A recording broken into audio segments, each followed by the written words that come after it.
Pocos lo saben, pero hay un versículo en la Biblia que afirma que Jesús descendió al infierno.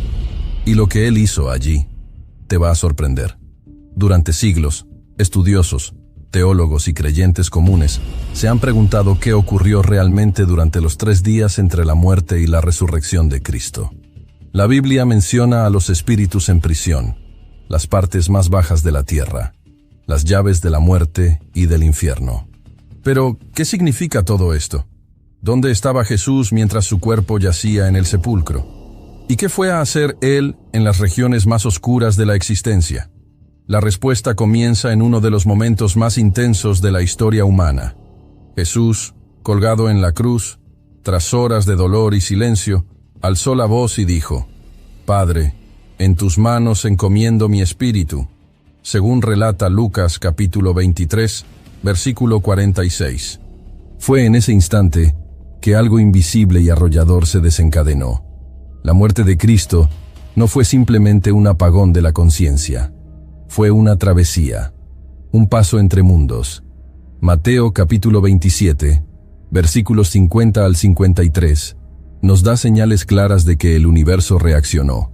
El velo del templo se rasgó de arriba a abajo, la tierra tembló, las rocas se partieron, las tumbas se abrieron y muchos cuerpos de santos que dormían resucitaron. La muerte de un hombre jamás había provocado una reacción tan violenta y sobrenatural. Pero detrás de esas señales visibles, algo aún más profundo estaba ocurriendo. El Hijo de Dios había descendido al corazón de la tierra. La teología bíblica indica que antes de la cruz, todos los muertos descendían al Seol, una región espiritual separada entre el consuelo de los justos y el tormento de los impíos. Esta comprensión es reforzada por Lucas capítulo 16, en la parábola del rico y Lázaro. Allí, Jesús describe el seno de Abraham, lugar de descanso para los fieles, y el lugar de tormento para los condenados, separados por un gran abismo. Es en este escenario misterioso donde se desarrolla la siguiente etapa de la misión del Redentor. Pero aún no es momento de entrar en ese mundo. Antes, es necesario entender que la muerte de Jesús fue voluntaria. En Juan capítulo 10, versículo 18, Él afirma: Raise the rudders! Raise the sails! Raise the sails! Captain, an unidentified ship is approaching. Over. Roger. Wait, is that an Enterprise sales solution? Reach sales professionals, not professional sailors. With LinkedIn ads, you can target the right people by industry, job title, and more. Start converting your B2B audience today. Spend $250 on your first campaign and get a free $250 credit for the next one. Get started today at linkedin.com/campaign. Terms and conditions apply. Hey, it's Paris. You know I love sparkly things, right? Like stars. Duh. And thanks to Hilton and AutoCamp, I just slept under them. Picture me, serving looks by the fire outside my luxurious Airstream, making s'mores with the kids, while a national park is our backdrop. The great outdoors meets Hilton hospitality. That's hot. Explore all the new ways to stay at Hilton.com. Hilton for the stay. Nadie me quita la vida. Yo la doy por mi propia voluntad. Tengo autoridad para entregarla y para volver a tomarla. Esto significa que, aun muerto físicamente, Jesús no estaba pasivo. Él seguía en plena autoridad espiritual. La entrega del Espíritu no fue una derrota. Fue el inicio de un movimiento espiritual sin precedentes. El velo rasgado en el templo, mencionado en Mateo capítulo 27, versículo 51, es la primera señal visible de que el acceso a la presencia de Dios sería restaurado. Pero esa restauración comenzaría en lugares invisibles. No fue una restauración de arriba hacia abajo, sino de las profundidades hacia lo alto. El viaje del Cristo muerto no se inicia en las nubes, sino en el centro de las sombras. Y eso no fue improvisado, fue profetizado. En el Salmo capítulo 16, versículo 10, David escribió: «Pues no dejarás mi alma en el Seol, ni permitirás que tu santo vea corrupción». Este texto, citado por Pedro en Hechos capítulo 2, versículos 27 al 31, se aplica directamente a Jesús. Él no fue librado de descender al mundo de los muertos, pero fue preservado de permanecer allí. lo que indica que el Mesías de hecho atravesaría las puertas del Seol, pero regresaría en gloria. Mientras los discípulos lloraban, el cuerpo de Jesús era envuelto en lino y colocado en la tumba, pero el alma del Salvador seguía viva, consciente y en misión. Su descenso al mundo espiritual no fue una curiosidad doctrinal, fue una parte esencial del plan eterno de redención.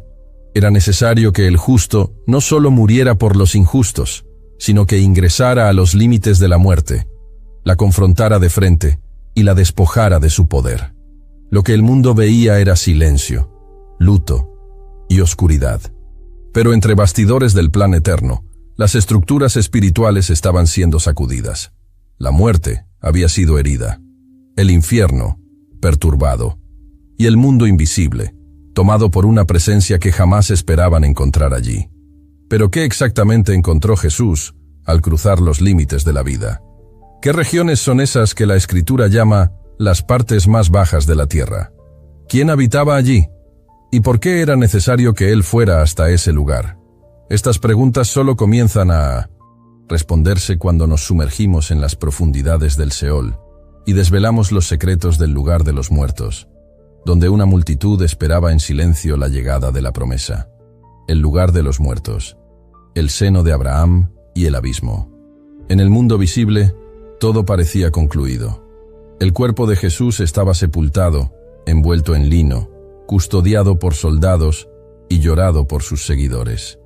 Pero en una realidad paralela, que los ojos humanos no podían alcanzar, Él ingresaba a un dominio desconocido, un lugar donde ninguna luz terrenal penetra, donde el alma de los hombres aguardaba en silencio, entre el consuelo y la condenación. Era el mundo de los muertos, conocido en las Escrituras como Seol, un lugar tan misterioso como real, descrito por Jesús y los profetas como parte de la estructura espiritual del universo. Para comprender lo que Jesús hizo en ese lugar, es necesario entender su estructura, pues no se trataba de un espacio único e indistinto.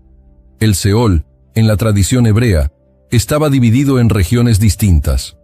Una de ellas era el seno de Abraham, también llamado paraíso, donde los justos aguardaban la consumación de la promesa. La otra era el lugar de tormento, reservado a los impíos, separados por un gran abismo. Esta descripción no proviene de textos apócrifos ni de tradición oral, sino de las propias palabras de Jesús en Lucas capítulo 16, donde Él cuenta la historia del rico y Lázaro. En la narrativa, ambos mueren. El rico es llevado al lugar de tormento, donde clama en agonía, mientras que Lázaro, el mendigo, es consolado en el seno de Abraham.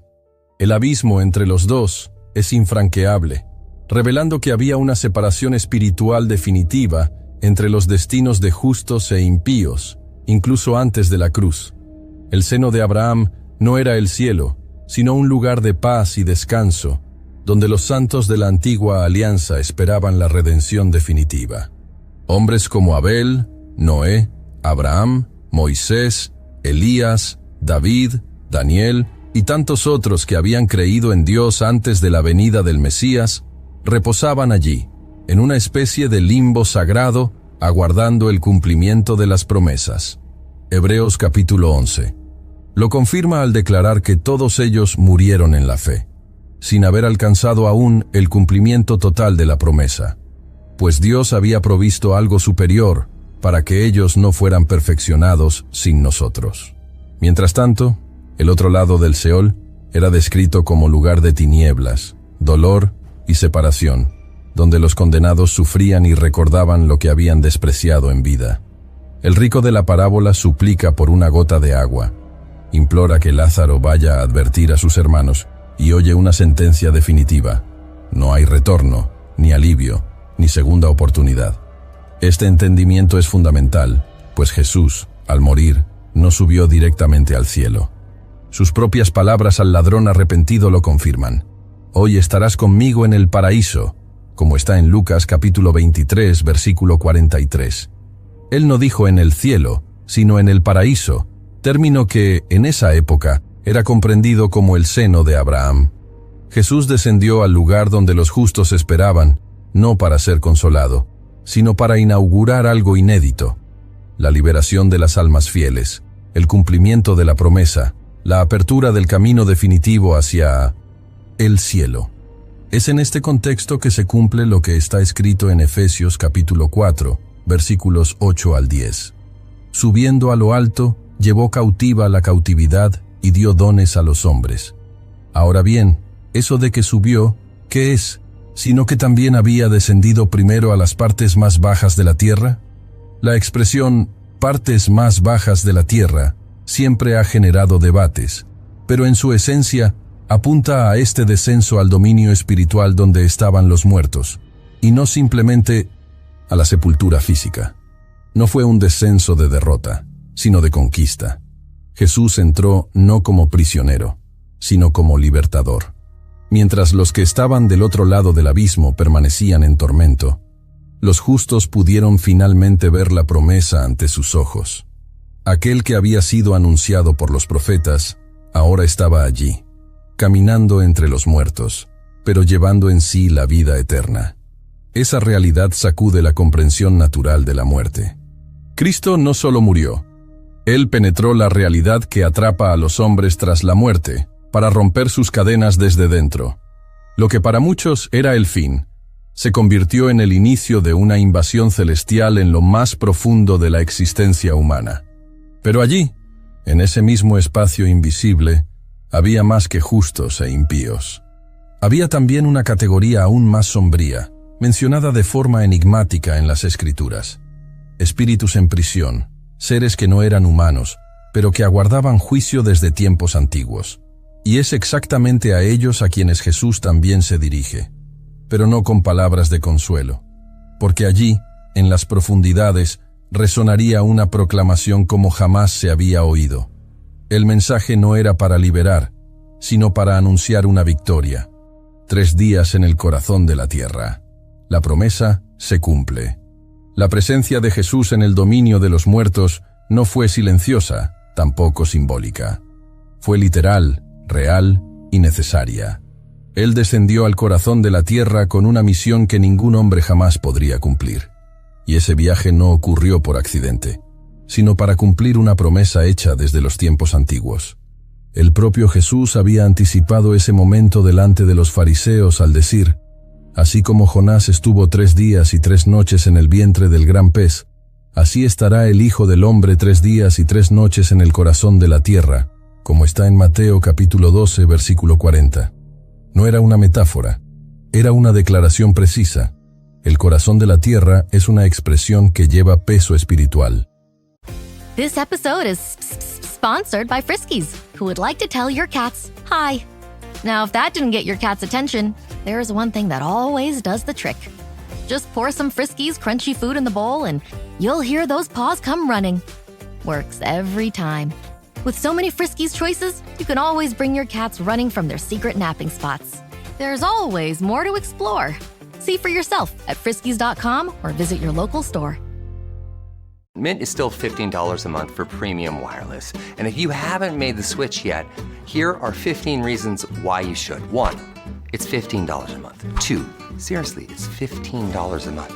3, no big contracts. 4, I use it. 5, my mom uses it. Are you playing me off? That's what's happening, right? Okay, give it a try at mintmobile.com/switch. Upfront payment of $45 for 3-month plan. $15 per month equivalent required. New customer offer first 3 months only. Then full price plan options available. Taxes and fees extra. See mintmobile.com. Are your business expenses playing hide and seek? With Uber for Business, the small spends that slip through the cracks, like rides and meals, go right where you need them. Because it integrates with leading expense platforms, you can say goodbye to surprise costs, missing dollars, or chasing receipts. Everything's track downable. Uber for Business. Make small steps that make a big impact. Learn more at uber.com/smallsteps. Apunta no solo a la muerte física, sino a un lugar específico dentro de la estructura espiritual donde los muertos aguardaban. Jesús sabía que su misión no terminaría con el último suspiro en la cruz. Aún había un trayecto por recorrer, un propósito por cumplir en lo invisible, donde ninguna alma podía ir antes que él. Durante siglos, los profetas anunciaron que el Mesías no solo vencería el pecado, sino que también dominaría la muerte.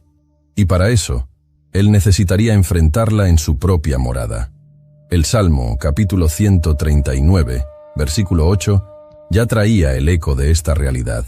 Si subo al cielo, allí estás tú. Si hago mi cama en el Seol, he aquí, tú estás allí también. La omnipresencia de Dios se manifestaría de forma plena en ese momento único, en el que el propio Hijo descendería a lo más profundo de la existencia humana, llevando consigo la luz de la redención. Esa bajada no fue solo una travesía, fue una ocupación. Efesios capítulo 4, versículos 8 al 10, afirma que Jesús descendió a las partes más bajas de la tierra. Ese lenguaje es claro. El Cristo no solo murió y esperó, Él se movió entre regiones, entre dominios espirituales, entre barreras invisibles que separaban el tiempo de la eternidad. Su presencia allí no era tolerada por las tinieblas, pero tampoco podía ser impedida. Durante 3 días, el alma del Salvador permaneció en ese dominio invisible. El número no es aleatorio. Lleva profundidad espiritual y profética. 3 días fue el tiempo necesario para que la muerte reconociera que había sido vencida. 3 días fueron dados al infierno para darse cuenta de que jamás podría contenerlo. Y después de 3 días, cuando todo parecía concluido, Él saldría de allí no como visitante, sino como aquel que poseía las llaves del lugar. Esos días no fueron de espera, sino de cumplimiento. La promesa que había sido hecha a los patriarcas, a los reyes, a los profetas y a todos los que habían creído en la palabra del Altísimo, estaba ahora siendo vivida en el centro del mundo espiritual. La muerte, hasta entonces invicta, había recibido al único adversario que podía superarla. La narrativa de la resurrección solo tiene sentido cuando se comprende lo que ocurrió entre la cruz y la tumba vacía. El triunfo de Jesús comienza en el silencio. Mientras los guardias vigilaban el sepulcro y los discípulos se escondían con miedo, el Redentor caminaba en regiones que jamás habían sido tocadas por la justicia. Y allí, su presencia comenzaba a cumplir la mayor de todas las misiones: restaurar el acceso de la humanidad a Dios. Cada segundo de esos 3 días fue intencional. Él no solo visitó el lugar de los muertos, Él se presentó como Rey, como Juez y como Salvador. Las palabras de los profetas ahora se convertían en realidad. El Salmo capítulo 24, versículo 7, parecía resonar en las puertas eternas. Alzad, oh puertas, vuestras cabezas, alzaos vosotras, puertas eternas, y entrará el Rey de Gloria. Pero esa entrada no era celebrada en todo el territorio, porque mientras los justos lo recibían como promesa cumplida, había regiones de ese dominio que temblaban. Espíritus que no eran hombres, pero que aguardaban juicio desde los días de Noé, ahora reconocían la llegada de aquel que los había vencido antes incluso de que fueran aprisionados. La presencia de Jesús en esas regiones más profundas aún no ha sido plenamente explicada, pero estaba anunciada. Y ahora, delante de las tinieblas más densas, Él proclamaría algo que cambiaría para siempre la historia de la creación. El tiempo de silencio estaba terminando. La voz que había silenciado el mar y los vientos ahora sería oída en el abismo, y cuando Él abriera la boca, el infierno escucharía algo que no esperaba. No era una súplica, era un decreto, no era intercesión, era proclamación, porque entre sombras y prisiones había aquellos que necesitaban oír que la cruz había vencido. La voz que resonó en las tinieblas, la proclamación a los espíritus en prisión. El silencio que envolvía la tierra era profundo. El sábado había comenzado.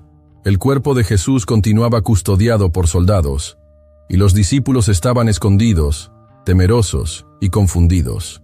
Pero en las regiones más ocultas de la realidad, donde ni el tiempo obedece a las leyes humanas, la presencia de Cristo rompía barreras jamás violadas. Su espíritu no flotaba, no se mantenía en contemplación. Él caminaba, y dondequiera que pisaba, algo cambiaba. La luz de la justicia invadía ambientes marcados por la antigua desobediencia. Y en medio de las regiones espirituales de tinieblas, existía un grupo que aguardaba, no por salvación, sino por sentencia. La carta de Primera de Pedro, capítulo 3, versículos 18 al 20, nos ofrece una de las declaraciones más enigmáticas del Nuevo Testamento. Cristo padeció una vez por los pecados, el justo por los injustos, para llevarnos a Dios, siendo en verdad muerto en la carne, pero vivificado por el Espíritu. En el cual también fue y predicó a los espíritus en prisión, los cuales en otro tiempo fueron rebeldes, cuando la paciencia de Dios esperaba en los días de Noé. Este pasaje, tantas veces ignorado o mal interpretado, contiene una revelación grandiosa. Jesús no solo estuvo entre los muertos, Él hizo una proclamación, y esa proclamación fue dirigida a seres que estaban presos desde los días de Noé. Pero, ¿quiénes eran esos espíritus en prisión? ¿Por qué estaban allí? ¿Y qué exactamente les dijo Jesús? La respuesta comienza antes del diluvio. En Génesis capítulo 6, los primeros versículos describen una generación de corrupción sin igual. Hijos de Dios tomaron para sí mujeres humanas, generando una descendencia híbrida llamada gigantes, o Nefilim. Este episodio, aunque controvertido, es reforzado por textos como Judas, versículo 6, que afirma: «Y a los ángeles que no guardaron su dignidad, sino que abandonaron su propia morada, los ha reservado en prisiones eternas, bajo oscuridad, para el juicio del gran día». También en 2 de Pedro capítulo 2, versículo 4, leemos que «Dios no perdonó a los ángeles que pecaron, sino que los arrojó al infierno, y los entregó a cadenas de oscuridad, quedando reservados para el juicio». Esos seres no estaban en el mismo lugar que los hombres. Estaban en un nivel más profundo, en un abismo espiritual, aprisionados y aguardando el juicio final. Fueron arrojados allí por haber traspasado límites que ni siquiera otros ángeles transgresores osaron cruzar. Su crimen fue tan grande que Dios los aisló de forma definitiva hasta el tiempo determinado. Y es exactamente a esos a quienes Jesús se dirige. Él no fue a su encuentro para ofrecer redención. El texto es claro. Él proclamó. La palabra usada en el original griego, ekerixen, remite al acto de hacer un anuncio público, una declaración de victoria, una proclamación de autoridad. No fue una predicación evangelística, sino un decreto de conquista. Aquellos que antes se rebelaron contra el orden divino, ahora oían de la boca del propio Hijo de Dios que la cruz había triunfado, que el plan que intentaron sabotear había sido consumado, que el Mesías prometido, nacido de mujer, había aplastado la cabeza de la serpiente. Aquello que los poderes de las tinieblas pensaron haber interrumpido en la cruz, en verdad estaba completo. Y la evidencia era la propia presencia viva del Cristo en medio de las tinieblas. La proclamación de Jesús en aquel lugar fue más que una palabra. Don't chew on that, Max. Cooper loves that chew too. Oh, now he's into Cooper's food. Wow, he is loving it. What do you feed Cooper? Blue Buffalo Life Protection Formula. He never leaves a crumb. I love it because it's made with high-quality protein, nutrient-rich fruits and veggies, and wholesome whole grains. Looks like we're switching to Blue. Blue Buffalo foods are made with the superior ingredients your dog needs to thrive. Can your dog food say that? Visit feedbluefood.com to learn more. Jif peanut butter. It's that jiffing good, it doesn't really need advertising. So instead, enjoy the calming sounds of the ocean. Jif. Ooh, it's that jiffing good. Get your Jif at Jif.com. Are you a forward thinker? Then you need an HR and finance platform that thinks like you do. Workday is the AI platform that helps propel your organization, your workforce, and your industry into the future. Workday, moving business forever forward. Fue el cumplimiento de una justicia que se extendía desde los días más antiguos. La rebelión prediluviana no había sido olvidada. La corrupción de aquella generación maligna estaba sellada en las profundidades. Y ahora, el Cordero, que fue muerto, pero que estaba vivo, declaraba que todas las promesas del Padre se habían cumplido. Imagina por un instante la atmósfera de aquel momento. Espíritus aprisionados desde los tiempos antiguos, sin esperanza, sin luz, sin voz que los alcanzara. Y entonces, en el centro de la prisión espiritual más profunda, resuena la voz del Redentor. No una voz de misericordia, sino de soberanía. Una palabra que no los libera, sino que los condena de forma definitiva al saber que la redención vino, y ellos jamás formarán parte de ella. Lo que para los hombres era solo un viernes de luto, se convertía para las regiones espirituales en una declaración cósmica. El Cristo, muerto en la carne, vivo en el espíritu, anunciaba a las profundidades que el tiempo de la esclavitud había terminado para los justos, y que el reino de la muerte estaba derrumbándose. La autoridad ahora tenía nuevo dueño, y ese dueño había descendido hasta los confines de la existencia para tomar lo que era suyo por derecho. Pero aún había más por hacer, pues incluso después de la proclamación, Jesús no partió inmediatamente. Aún quedaba una obra por cumplirse en las regiones del consuelo, donde los justos lo esperaban hacía siglos. La liberación de esos hombres y mujeres de fe, que vivieron aguardando una promesa invisible, estaba a punto de ocurrir. Ellos no podían salir por sí mismos.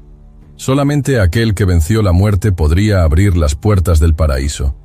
Y fue exactamente lo que él haría. La conquista invisible. Cuando Jesús tomó las llaves de la muerte. Antes de continuar, si este contenido ha bendecido tu vida, dale like, comenta y comparte. Tu amén en los comentarios hace toda la diferencia para alcanzar a más personas. Suscríbete al canal, y si deseas bendecir el canal, deja un super thanks de cualquier valor o hazte miembro. Así continuamos invirtiendo en investigación y mejoras para bendecir aún más tu vida. Continuando. La presencia de Jesús en las profundidades de la existencia espiritual no se limitaba a proclamar una sentencia. Aquello que él hizo en ese dominio invisible sobrepasaba cualquier acción simbólica. Era, en verdad, el desenlace de una guerra antigua, librada desde antes de la fundación del mundo. Y en ese momento silencioso a los ojos humanos, él avanzaba para sellar lo que había venido a hacer. Tomar, con autoridad, aquello que había sido usurpado desde el Edén. El dominio sobre la muerte. Durante toda la historia bíblica, la muerte fue presentada como enemiga del hombre. Desde Génesis capítulo 3, donde la caída inaugura la separación entre Dios y el ser humano, la muerte se convirtió en símbolo de ruptura, de condenación, de barrera infranqueable. A lo largo de los siglos, los hombres vivieron bajo el peso de la sentencia. Polvo eres, y al polvo volverás. Pero esa sentencia no fue dejada sin respuesta. Desde los primeros capítulos de la Biblia, la promesa de un descendiente que aplastaría la cabeza de la serpiente ya indicaba que la victoria sería conquistada desde dentro de la propia realidad humana. Cuando Jesús murió, no fue solamente como el Cordero que quita el pecado del mundo. Él murió como aquel que entraría en la realidad de la muerte para enfrentarla con la justicia de Dios. Por eso, Apocalipsis capítulo 1, versículo 18, registra sus palabras con claridad. Estuve muerto, pero he aquí que vivo por los siglos de los siglos, y tengo las llaves de la muerte y del Hades.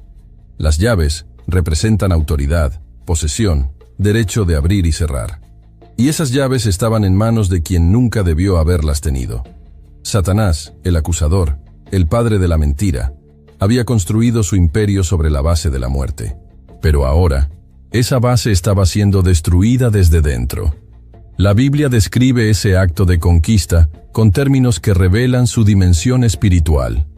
Colosenses capítulo 2, versículo 15, afirma que Jesús despojó a los principados y potestades, y los exhibió públicamente, triunfando sobre ellos en la cruz. Aunque la cruz ocurrió en el plano físico, el triunfo ocurrió en las dimensiones espirituales. Al morir sin pecado, el Cristo desarmó los poderes espirituales de la maldad, pues no había acusación que pudiera detenerlo. Ese despojo no fue solo teórico, fue práctico, directo, absoluto. Los principados y potestades, fuerzas espirituales organizadas para mantener al hombre bajo esclavitud, perdieron su principal instrumento de control, el miedo a la muerte. Hebreos capítulo 2, versículos 14 y 15, declara que Jesús participó de carne y sangre para que, mediante la muerte, destruyera al que tenía el imperio de la muerte, esto es, al diablo, y librara a todos los que por temor a la muerte estaban durante toda la vida sujetos a servidumbre. El imperio de la muerte no fue solo vencido, fue desmontado. El acto de tomar las llaves de la muerte y del infierno no fue un gesto simbólico o poético, fue una transferencia real de autoridad. Hasta ese momento, nadie había escapado de las manos de la muerte por cuenta propia. Incluso los milagros de resurrección realizados por profetas o por Jesús en su ministerio eran solo suspensiones temporales. Las personas volvían a la vida, pero volvían para morir nuevamente. Pero ahora era diferente. El propio autor de la vida había entrado en la muerte y salido de ella con las llaves en las manos. La escena descrita en el Salmo capítulo 24, versículos 7 al 10, cobra nuevo sentido a la luz de este contexto. Alzad, oh puertas, vuestras cabezas. Alzaos vosotras, puertas eternas, y entrará el Rey de Gloria. La pregunta que resuena a continuación, ¿quién es este Rey de Gloria? No es solo retórica, es un anuncio espiritual. El Rey, que antes se había humillado hasta la muerte, ahora entraba triunfante, no en las calles de Jerusalén, sino en las puertas eternas de la realidad espiritual.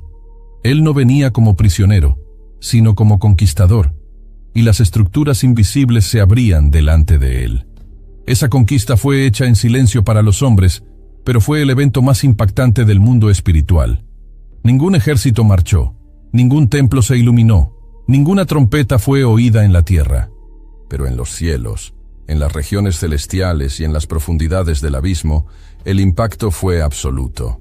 El Cristo crucificado ahora era el Cristo victorioso. Y esa victoria era total, irrevocable, definitiva. La imagen del Cristo de pie, en medio del dominio de la muerte, sosteniendo las llaves en sus manos, es una de las más poderosas que la Escritura nos permite vislumbrar. Lo que antes era el fin de todo, ahora se convertía en el inicio de una nueva era. La muerte ya no sería el destino final de los que creen. Se convertiría apenas en un paso, y ese paso ya no estaba cerrado. Pero mientras él tomaba posesión de la autoridad, había otros ojos observando. No los ojos de los que estaban en prisión eterna, sino los de los justos, aquellos que habían muerto esperando la promesa. Hombres y mujeres que creyeron sin ver, que obedecieron incluso sin comprender. Ellos estaban allí, al otro lado del gran abismo, en el seno de Abraham, esperando por ese día. Y ahora, aquel que tenía las llaves en las manos, se acercaba a ellos. El gran éxodo, cuando los justos fueron liberados. Mientras las tinieblas espirituales aún reverberaban con la proclamación del Cristo y la conquista de las llaves de la muerte y del infierno, había una multitud en silencio, esperando. No estaban encadenados, tampoco en tormento. Estaban en descanso. Pero era un descanso provisorio, una pausa reverente antes del cumplimiento de una promesa. Eran los justos, aquellos que murieron en la fe, conforme lo descrito en Hebreos capítulo 11, que vivieron sin recibir, en vida, la plenitud de lo que les había sido prometido. Hombres y mujeres que no retrocedieron incluso sin ver al Mesías con sus propios ojos. Y ahora, allí en el seno de Abraham, veían delante de sí al propio autor de la fe. El paraíso, como Jesús lo llamó al ladrón en la cruz, era un lugar real, pero temporal. It's back to school season and Clorox is donating 2 million disinfecting wipes to classrooms across America. Because back to school means things can get a little bit messy. Just ask second grade teacher Mr. Torres. Put me and just one Clorox wipe on a team? We can take on crayon smudges, sticky fingerprints on every surface, sneezes on the door handle, juice box explosion by the sink, snack crumbs, and don't even get me started on the bathroom passes. Clorox disinfecting wipes. Teacher's #1 wipe. Think about it. Bathroom passes. Clean feels good. Based on unit sales data. Anyone can follow. It takes something special to be an original. Which is why the 2025 Lincoln Navigator SUV arrives with new ways of surrounding you in luxury, including the ultra-wide 48-inch panoramic display and the multi-sensory Lincoln Rejuvenate experience. A true original never stops evolving. So meet the 2025 Navigator, the original that's all new and better than ever. Learn more at Lincoln.com. Lincoln and Navigator are trademarks of Ford or its affiliates. This episode is brought to you by eBay. Buying parts for your car? You'll know that will it work feeling. But on eBay, buying parts is different. eBay's free returns means if it doesn't fit, or if it isn't what you expected, you just print a label, drop it off, and get your refund fast. No haggling, no stress, and at least 30 days to return any eligible item. Millions of parts, free returns. eBay. Things people love. Eligible items only. Exclusions apply. Estaba en las regiones inferiores de la tierra, separado del lugar de tormento por un gran abismo. Era el refugio donde reposaban Abraham, Isaac, Jacob, José, Moisés, Ruth, David, Esther, Samuel, Isaías, Daniel y tantos otros que creyeron en el Dios vivo antes de la cruz. Ellos sabían que algo mayor vendría. Habían recibido vislumbres, promesas, sombras. Ahora delante de ellos estaba la plenitud. Con las llaves de la muerte en manos, Jesús no solo dominaba los poderes de las tinieblas, Él también tenía autoridad para liberar a los que estaban en espera. Y es aquí donde se cumple, en silencio y poder, el gran éxodo espiritual. La liberación de aquellos que habían sido mantenidos en honra, pero aún imposibilitados de entrar en el lugar santísimo celestial, pues la sangre del Cordero aún no había sido derramada de forma plena y definitiva. Ahora, con el sacrificio completo, el acceso estaba liberado. Mateo capítulo 27, versículos 52 y 53, trae una pista poderosa de ese momento. El texto afirma que, al morir Jesús, los sepulcros se abrieron, y muchos cuerpos de santos que dormían resucitaron. Y saliendo de los sepulcros, después de la resurrección de Él, entraron en la ciudad santa y se aparecieron a muchos. Poco se habla de este pasaje, pero revela que algo sobrenatural sucedió de forma literal y visible. Aquellos santos no estaban solo vivos en espíritu, sino que también se manifestaron en carne. Este evento, por más misterioso que parezca, tiene una conexión directa con lo que Pablo describe en Efesios capítulo 4, versículo 8. Subiendo a lo alto, llevó cautiva la cautividad. Esta expresión, llevar cautiva la cautividad, remite a la liberación de los santos del Antiguo Testamento, que hasta ese momento no podían subir a los cielos, pues el acceso aún no estaba garantizado por la redención plena. Ahora, Jesús no solo descendía, sino que ascendía, y con él, una multitud. Ese movimiento de liberación no fue simbólico, fue real. Los que habían sido mantenidos en el paraíso, en honra, ahora eran conducidos a la presencia plena de Dios. Ya no como sombras de una alianza futura, sino como herederos plenos de una nueva y eterna alianza. La cruz había abierto el camino, el velo del templo se había rasgado, y con las llaves en manos, Jesús guiaba a los liberados en triunfo. No fue un cortejo visible a los ojos humanos, pero en el mundo espiritual fue una procesión gloriosa. El primer gran movimiento colectivo rumbo al cielo. El verdadero éxodo, no saliendo de Egipto, sino saliendo de las profundidades de la tierra. Ellos ya no habitarían el lugar provisorio, sino que entrarían en el lugar eterno.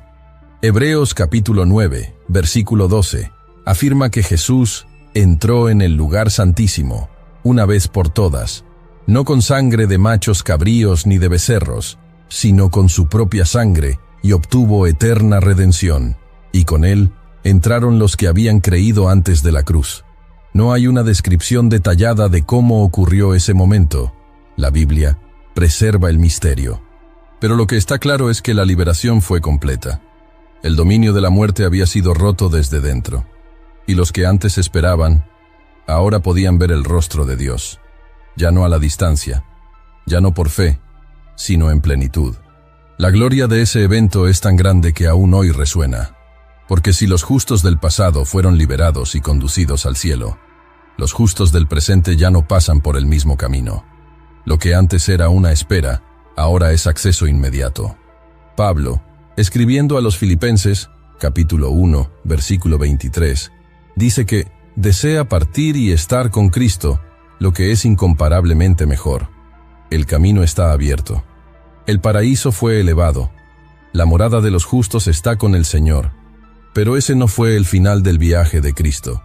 Antes de regresar a la tierra y revelarse resucitado, aún había un acto final, un movimiento celestial que sellaría todo lo que había sido conquistado. Porque el Cordero, ahora vivo, necesitaba ascender en gloria y presentar delante del Padre el precio pagado por toda la redención. Y ese momento sagrado estaba por acontecer, porque la promesa no era solo derrotar la muerte, era liberar a los cautivos y llevar de vuelta consigo a los que esperaban desde la antigüedad. La ascensión y el silencio, el misterio, que muchos aún no han entendido. El movimiento espiritual había sido completo. Jesús había descendido a las regiones más profundas de la realidad, proclamado su victoria a los espíritus en prisión, despojado al imperio de la muerte de su poder, liberado a los justos que esperaban en el paraíso, y ahora, con las llaves de la muerte y del infierno en manos, se preparaba para ascender. Pero no sería un simple regreso, era el retorno de un rey victorioso. Aquel que había sido herido por los pecados del mundo, ahora subiría con la sangre del sacrificio eterno, llevando en su victoria el peso de cada alma redimida. El cielo, hasta entonces silenciado por el luto de la creación, se preparaba para recibir al Cordero en gloria. Pero había algo aún más profundo a punto de suceder. La redención que fue ejecutada en la cruz, proclamada en las tinieblas y sellada en la liberación de los cautivos, ahora necesitaba ser presentada delante del propio trono eterno. Y ese momento, envuelto en reverencia y misterio, es mencionado de forma singular en Hebreos capítulo 9, versículo 12.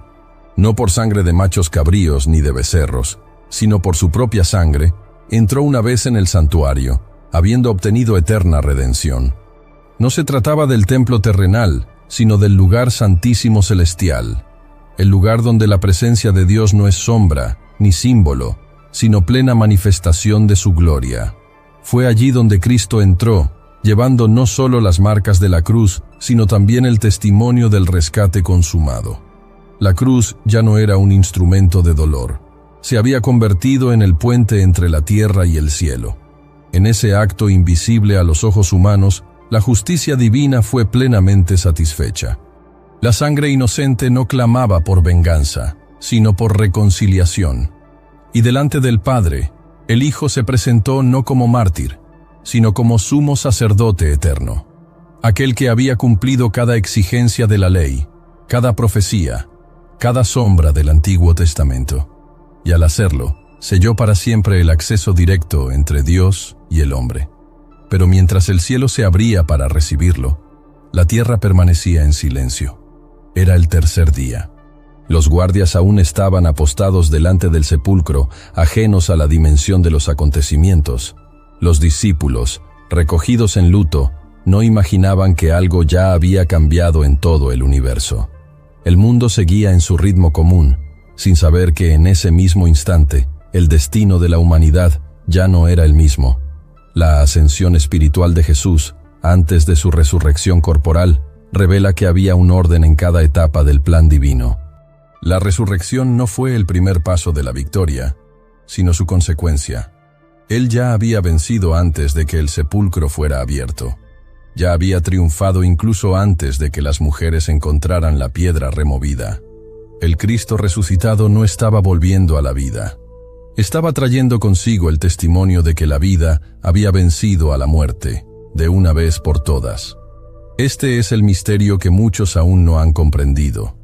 La victoria de Cristo no comenzó en la mañana del domingo. Se inició en el momento en que Él entregó el Espíritu al Padre y recorrió los caminos invisibles de la redención con autoridad plena.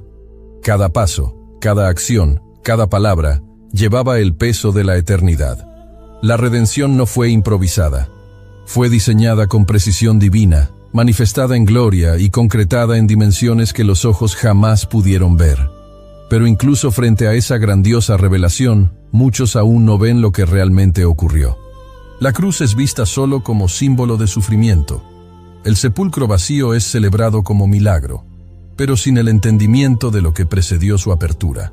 Y la ascensión, muchas veces tratada como un simple retorno a los cielos, lleva en sí el peso de toda la reconciliación entre el Creador y su creación. El velo no fue solo rasgado, fue retirado. El abismo no fue solo iluminado, fue vencido. La muerte no fue interrumpida. As a sports fan, I have to confess. Sometimes the game gets kind of boring. That's when I unfold my Samsung Galaxy Z Fold 7 and use multi-window viewing on its large screen. Boring game? I'm checking out my fantasy baseball league at the same time. Score still 1-0? I'm replying to emails in the other window, scoring points with the boss. Semifinals finally getting exciting? I'm buying tickets to the finals and booking my flights. Can your phone do that? The new Galaxy Z Fold 7. Get yours at Samsung.com. United Healthcare nurse Crystal checked in on a patient. We do a routine call after surgery, and I could tell in her voice that she was struggling. Crystal knew she needed help. I knew that this is very serious. This is like septic. This is life-threatening. And she knew just what to do. And I called the hospital and said, she's coming in, here are her labs. And got her the help she needed. I see my role at United Healthcare as a life-saving role. Hear more stories like Crystal's at UHC.com. Benefits, features, and/or devices vary by plan area. Limitation and exclusions apply. How does PwC take your company to the leading edge? They bring the sharpest minds in tech to your team, so you can bring the ideas that will transform your business. They're passionate about your industry, so you can walk into any room with every advantage. And they're with you every step of the way, so you can know you're headed in the right direction. PwC builds for what's next, so you can get there now. Get started at pwc.com/us/leading edge. Fue desarmada. Y ahora, el Cristo glorificado lleva en su nombre la autoridad que ningún otro jamás poseerá. Filipenses capítulo 2, versículos 9 al 11, confirma. Por lo cual, Dios también lo exaltó soberanamente, y le dio un nombre que es sobre todo nombre, para que al nombre de Jesús se doble toda rodilla de los que están en los cielos, en la tierra y debajo de la tierra.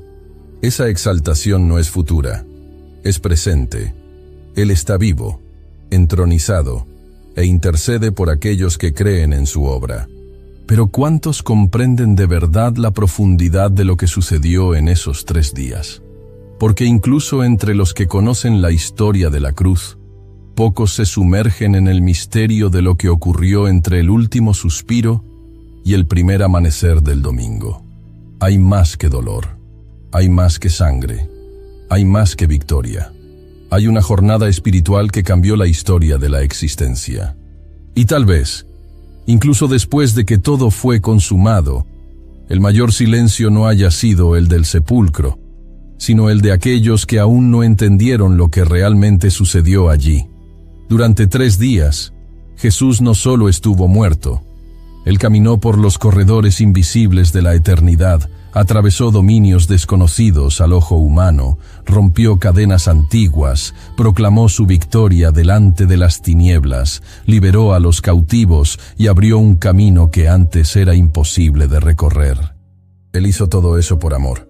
Un amor tan profundo, tan incomprensible, que no se limitó a morir en nuestro lugar, sino que eligió descender hasta lo más íntimo del dolor humano, para asegurar que nada, absolutamente nada, pudiera separarnos de Dios nuevamente. Esa jornada, marcada por silencio y gloria, aún resuena. No en palabras grandiosas, sino en el corazón de aquel que cree. Lo que Él hizo en lo invisible cambió lo visible. Lo que Él conquistó en silencio grita dentro de nosotros como esperanza viva. Ya no hay más abismo que nos separe. Ya no hay más condenación para los que están en Cristo. El velo fue rasgado, las puertas fueron abiertas, y ahora le corresponde a cada uno de nosotros dar un paso hacia esa gracia insondable. Si sientes que este no fue solo un video, sino una revelación a tu espíritu, entonces es porque el Espíritu Santo te está llamando. Tal vez te hayas alejado. Tal vez nunca hayas entregado verdaderamente tu vida a Jesús. O tal vez ya lo conozcas, pero deseas declarar nuevamente, con fe, que Él es tu Salvador. Hoy, si deseas reconciliarte con nuestro Salvador Jesucristo, por haberte alejado de sus caminos, o quieres iniciar una nueva jornada rumbo a la salvación eterna, comenta aquí abajo. Yo te acepto, Señor Jesús, como mi único y suficiente Señor y Salvador de mi vida. Y si ya eres de Él, ya has sido alcanzado por esa gracia que descendió hasta lo más profundo por amor a ti, escribe en los comentarios, amén, para que este mensaje pueda alcanzar otras vidas. Comparte con alguien que necesita saber que la muerte ya no es el fin. Porque donde parecía haber oscuridad, allí brilló la mayor luz de todas. Hasta la próxima.